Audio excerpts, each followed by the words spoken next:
Hello guys, in this video I'm just going to show you how to put two plates on the top of your top panel if you are missing between 1 or 5 centimeters in your frame.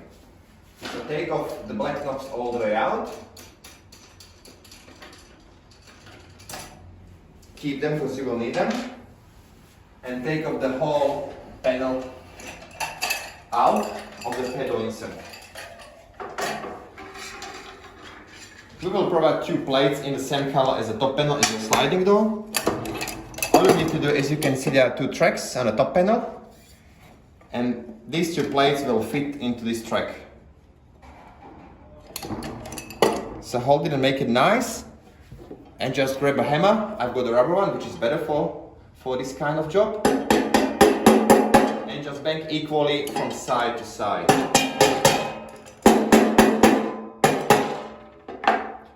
It don't need to go all the way in. As you can feel and see, it's pretty much stable.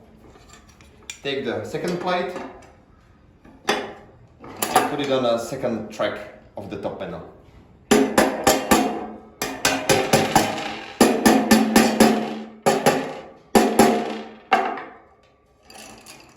Now, as you can see, we can extend the door between 1 and 5 centimeters, and we're gonna put the top panel back.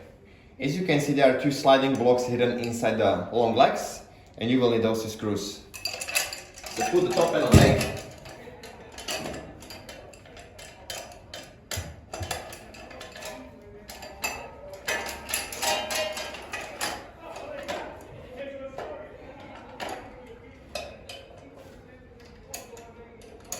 And put the screws back to the sliding blocks. Now you can go up to 2.15 centimeters up and secure the door in your frame.